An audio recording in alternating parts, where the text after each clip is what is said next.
Alors, je vous laisse commencer, Dr Aziz. D'accord, c'est bon. Alors, bonjour.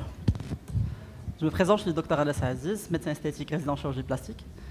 Avant de commencer, j'aimerais remercier Dr Zaki et tous les confrères qui ont vraiment veillé à la réussite de ce congrès. Et voilà, nous allons aborder un thème qui est essentiel et important pour nous. Généralement, on utilise, la majorité d'entre nous utilise l'épilation laser dans nos cabinets. Et le thème d'aujourd'hui sera laser alexandrite et Nd:YAG, au-delà des standards exploration des paramètres optimisés en épilation pour des résultats cliniques optimisés. Alors, depuis l'arrivée des lasers médicaux dans nos pratiques esthétiques, la technologie a énormément progressé. Mais ce que je souhaite partager avec vous aujourd'hui, ce n'est pas simplement comment utiliser une machine, c'est comment comprendre la logique clinique derrière chaque tir laser. Car la vérité est simple, le succès ou l'échec d'un traitement laser ne dépend jamais uniquement de l'appareil, il dépend de notre capacité à lire la peau, le poil et ajuster intelligemment les paramètres. Trop souvent encore, en pratique quotidienne, nous voyons des traitements réalisés en mode automatique, preset standard, tir en série, sans vraie personnalisation. Alors, le résultat, des séances multipliées, des résultats moyens et parfois des effets secondaires qu'on aurait pu éviter. Alors, l'objectif aujourd'hui serait qu'on sache comment sortir des réglages standards pour entrer dans une vraie démarche clinique personnalisée où chaque patient reçoit un protocole calibré, réfléchi et optimisé selon sa peau, son poil et sa biologie. Alors, on fait rapidement un passage sur les bases scientifiques. Nous avons deux lasers dont on parle, c'est le laser alexandrite et le laser Nd:YAG, respectivement 755 nanomètres et 1064 nanomètres. L'absorption de la mélanine, elle est forte niveau alexandrite et faible pour le Nd:YAG. Les phototypes ciblés sont de 1 à 3 pour l'alexandrite, généralement de 4 à 6 dans l'Nd:YAG, mais on peut utiliser l'Nd:YAG même pour les phototypes 3, sans aucun problème. La profondeur, elle est moyenne pour l'alexandrite, alors que l'Nd:YAG, il va très profondément. Le risque thermique, il est élevé sur les peaux foncées et moindre sur le Nd:YAG. Alors, avec ces réglages standards, ce qu'on obtient, ou bien ce qu'on observe généralement, sont des repousses rapides, résultats partiels et insatisfaction des patients. Alors, pour cela, il est le temps de sortir du one size fits all pour passer à une vraie personnalisation pour chaque patient. Alors, paramètres laser, comment et pourquoi ajuster? La maîtrise d'un laser d'épilation ne repose pas sur une machine automatique, il repose sur notre capacité à maîtriser 3 paramètres essentiels qui sont présents sur toutes les machines, qui sont l'affluence, la durée du pulse, la taille du spot et la fréquence. Chacun de ces paramètres agit directement sur l'efficacité et la sécurité du traitement. Tout d'abord, on commence avec l'affluence. Alors, l'affluence, c'est la puissance. La puissance que le laser il va émettre, elle est calculée en joules sur chaque centimètre carré de peau. Alors, la puissance, on l'appelle le carburant de tir laser. Si on utilise une puissance qui est très basse, on va avoir une efficacité du laser. Et si on utilise une intensité qui est très haute, on va avoir une brûlure. D'ailleurs, si on utilise une intensité qui est très minime, on peut même avoir une repousse paradoxale. Parce que vous savez, la chaleur, elle stimule la repousse des poils. Et donc, si on ne chauffe pas bien, au lieu de détruire le poil, on peut vraiment stimuler la repousse. Alors, quand est-ce qu'on augmente l'affluence? Tout d'abord, sur les poils clairs ou fins. Alors, moins de mélanine, ça veut dire qu'il y a une mauvaise absorption, et ainsi il nous faut plus d'énergie pour déclencher la destruction thermique. Sur les zones peu denses, genre comme les bras féminins, les lèvres supérieures et ainsi de suite, il y a peu de cibles, peu de poils. Et donc, on a besoin d'une concentration d'énergie plus forte pour atteindre efficacement les quelques bulles présentes. Après, quand est-ce qu'on doit diminuer l'affluence? Tout d'abord, sur une peau foncée, il y a une forte concentration de la mélanine épidermique, et donc le risque de brûlure il est élevé, donc on doit utiliser une fluence modérée. Sur les poils épais sur une peau claire, il y a une absorption déjà élevée, et donc ça ne sert à rien de carboniser la peau inutilement. Juste après, on parle de pulse duration, ou bien la durée du pulse. Ça veut dire que l'énergie qu'on a choisie, par exemple on a choisi 12 joules, en combien de temps allons-nous éparpiller ou bien donner de l'énergie dans la peau? Alors, pour mieux comprendre quand est-ce qu'on doit augmenter ou bien diminuer la durée du pulse, il y a un principe fondamental qu'il faut comprendre, c'est le Thermal Relaxation Time, le TRT, temps de repos thermique. Alors, si vous avez par exemple un verre qui est froid, vous y versez par exemple une boisson chaude, du thé, du café, du n'importe, le verre il est froid, mais avec le temps il commence à prendre la chaleur. La chaleur qu'il prend, elle est prise de la boisson en elle-même, donc elle commence à perdre de la chaleur. Alors quand elle perd 50% de la chaleur, On appelle ça, ce temps, bien cette durée, le TRT. Alors, le TRT, il est important à comprendre, comme ça on pourra après savoir est-ce qu'on doit augmenter ou bien diminuer la durée du pulse. Alors, le TRT est le temps que met la cible chauffée, ici on parle du bulbe de poil, à perdre 50% de sa chaleur par conduction vers les tissus environnants. Si on chauffe plus longtemps que le TRT, la chaleur se diffuse, et donc on a moins d'efficacité et un risque de brûlure qui est vraiment accru. Le TRT, ou bien la durée du TRT, elle dépend de trois choses. Tout d'abord, de la taille du bulbe, la quantité de mélanine présente dans le poil et la vascularisation locale. Alors, pour la durée du pulse, quand est-ce qu'on raccourcit la durée du pulse? Tout d'abord, sur les poils épais sur une peau claire. Dans ce cas, c'est vrai que le TRT il est élevé, 30 à 40 millisecondes, mais sur une peau claire, on peut utiliser des pulses plus courts, 20 millisecondes en exemple, pour frapper plus fort et profiter de l'absence du risque cutané. Et après, pour les poils moyens sur une peau claire, le TRT il est de 20 à 30 millisecondes, donc on ne doit pas dépasser les 20 millisecondes dans le pulse, et généralement le pulse il va être autour de 15 à 20 millisecondes. Et après, dans une zone très vascularisée, comme la barre ou bien le maillot, la vascularisation, elle absorbe la chaleur, donc il faut vraiment agir très vite, et ainsi on diminue la durée du pulse. Après, quand est-ce qu'on allonge la durée du pulse? Tout d'abord sur une peau foncée, parce que le risque cutané il est important. Même si le TRT du poil il est court, on utilise quand même un pulse plus lent, 30 à 40 millisecondes, pour étaler l'énergie et réduire le risque de flash thermique épidermique. Sur les poils fins sur une peau mate, là aussi on doit allonger la durée du pulse, parce que le pulse doit être entre 30 et 40 millisecondes, parce que déjà le TRT il est lent, pour une montée en température en douceur. Alors, après la durée du pulse, on parle du spot size. Le spot qu'on utilise, c'est quoi le diamètre qu'on a utilisé ou bien qu'on va utiliser pour l'épilation? Vous avez plusieurs diamètres. On a des diamètres qui sont petits, d'autres qui sont grands. Mais il faut savoir pourquoi on utilise celui-ci ou celui-là. Parce que ce n'est pas que la zone elle est petite ou grande, directement on utilise le spot qui est petit ou grand. Alors, le petit spot, beaucoup de diffusion. Si on utilise un petit spot, on a beaucoup de diffusion latérale.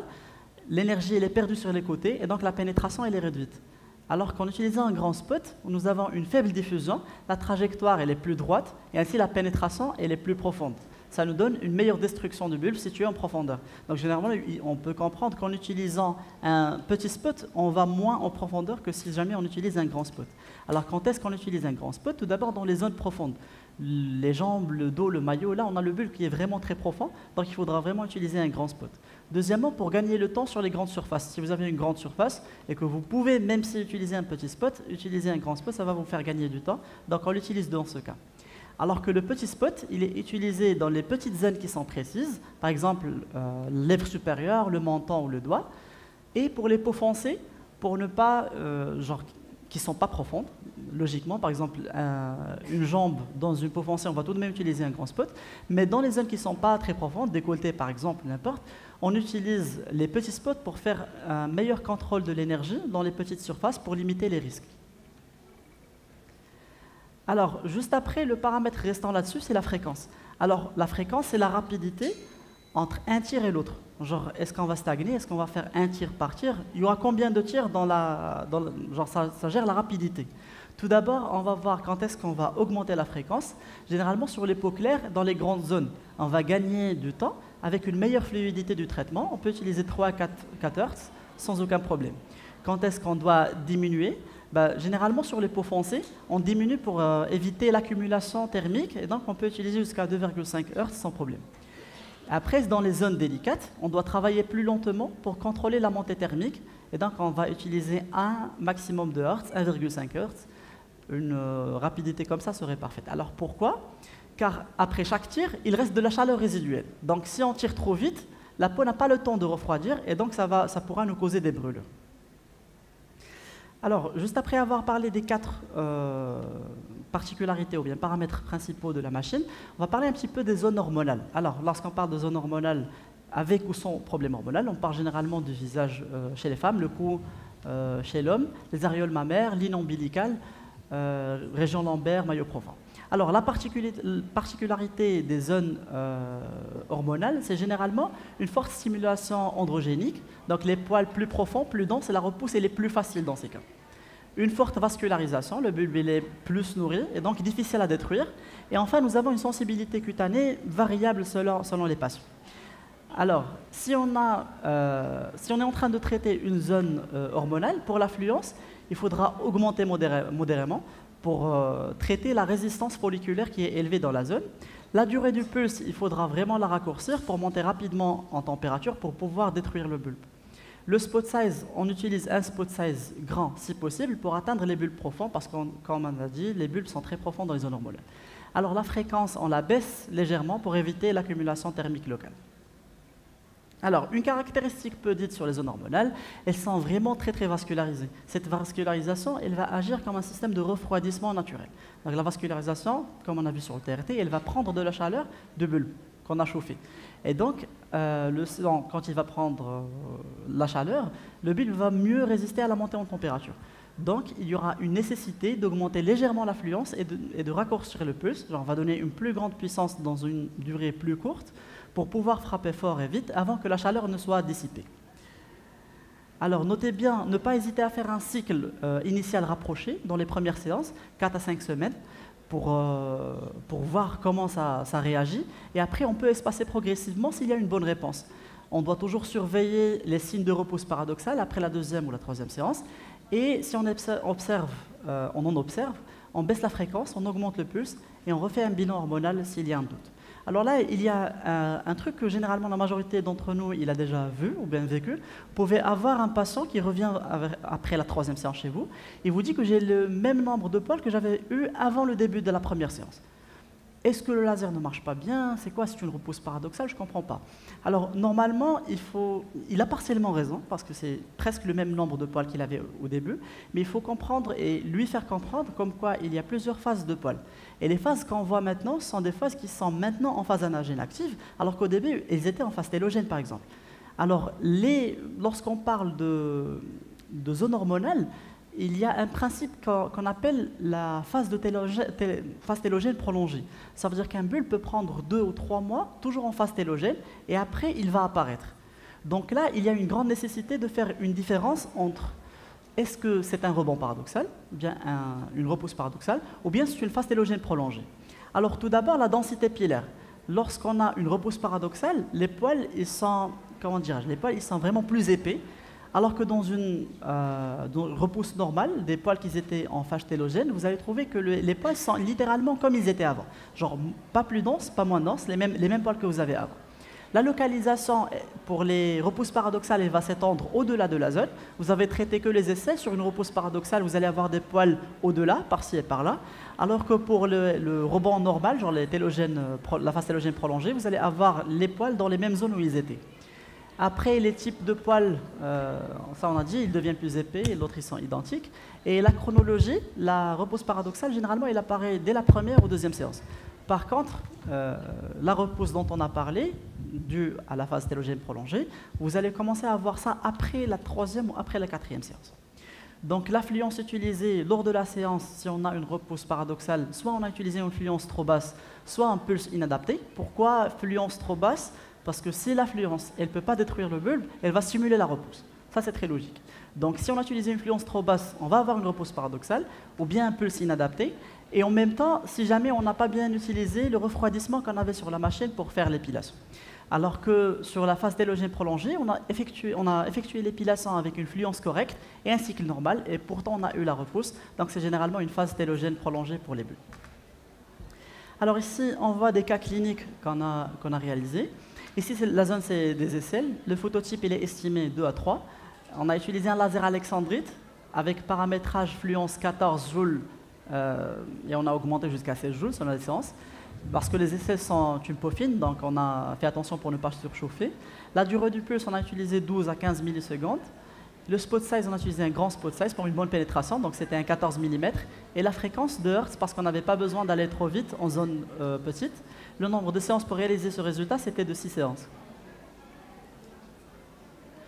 Alors sinon, deuxième cas, c'est les essais long cœur. Le phototype, il est estimé à 4. On a utilisé un laser Nd:YAG 1064. Les paramètres, on a utilisé la fluence 30 à 32 joules par centimètre carré. Là, ça dépend de la séance, on augmente au fur et à mesure. Et le pulse, il était de 30 à 35 millisecondes, avec un spot de 10 mm, la fréquence de Hertz. Et on a utilisé 8 séances, genre on a fait 8 séances pour avoir ce résultat. Donc voilà, après, je vous remercie pour votre temps. Je laisse la parole à Monsieur Ali qui va vous expliquer plus la machine dont on parle. Tout ça, vous allez avoir plus d'informations sur les spécificités techniques.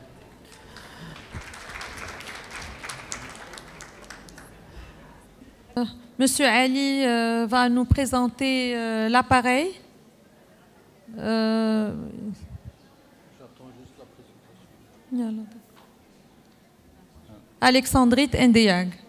Donc c'est Ali Aksek, je suis le président de Specta, directeur général. Je suis ingénieur, donc moi je vais parler plus des spécifications de la machine. Donc je ne suis pas médecin, je ne vais pas rentrer dans les indications. Ça c'est un nouveau produit de chez Specta, ça s'appelle Novalace. On vient de lancer il y a 3 mois. Ici ce qui est garanti c'est 4 millions de tirs, donc c'est les lampes. La machine possède 2 lampes pour chaque, donc pour le Ndeyag 2 lampes et l'Alexandrite 2 lampes, donc on change à chaque fois 2 lampes à la fois. Et les lampes sont garanties 4 millions. Ça on a déjà parlé, donc les indications principales, donc c'est l'épilation vasculaire et photorajeunissement avec la machine. On a quelques cas de avant-après. Un peu plus d'explications sur l'épilation vasculaire photorajeunissement. Dr Enes a déjà parlé, donc moi je ne vais pas rentrer dans les détails. Sur cette machine, on insiste beaucoup sur le refroidissement. Donc la machine, elle possède 4 systèmes de refroidissement. Par exemple, nous, on a déjà fait un test avec 20 mm de spot size, 3 Hz, c'est-à-dire on a fait des tirs rapides avec 20 mm de spot size. On a tiré pendant 1 heure à peu près. Bon, la machine, elle n'est pas passée en défaut température. Donc le système de refroidissement, il est assez puissant. On n'a pas eu des problèmes de refroidissement avec la machine. Et elle utilise des cristals de 8 mm qui viennent des États-Unis. Les cristaux sont garantis 8 millions. Donc à chaque fois, on change 2 fois la lampe, on change le cristal.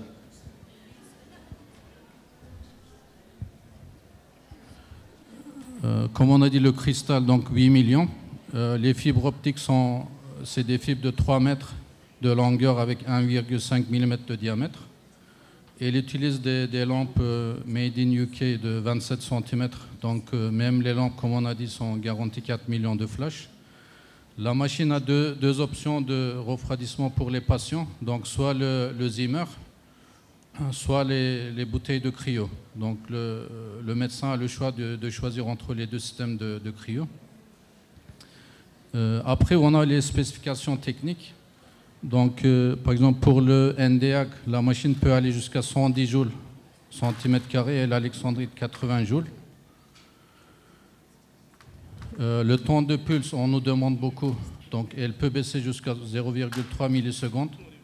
Et avec les nouvelles technologies, ici c'est écrit 100 millisecondes, mais la nouvelle version, elle peut aller jusqu'à 300 millisecondes de la longueur du pulse. De 0,3 jusqu'à 10 Hz. Donc la vitesse elle est assez rapide. Comme j'ai dit, même à 20 mm de spot size, vous avez le choix de mettre 3 Hz de vitesse, de fréquence. Donc par exemple, pour les 2 jambes complètes, ça ne dépasse pas les 10 minutes pour le temps d'épilation. Aussi, ce qui est important, la machine elle marche vraiment avec le réseau standard. On n'a pas besoin d'une installation spécifique comme le triphasique et tout ça. Elle marche avec du 220 volts. Pour le vasculaire, on a une pièce à main de 1,5 mm à 4 mm. Et pour l'épilation, de 10 mm jusqu'à 20 mm, une autre pièce à main. Donc pour l'instant, la machine possède 2 pièces à main pour les différentes indications. Merci pour votre attention. Si vous avez des questions sur la machine, donc on peut répondre. Merci beaucoup.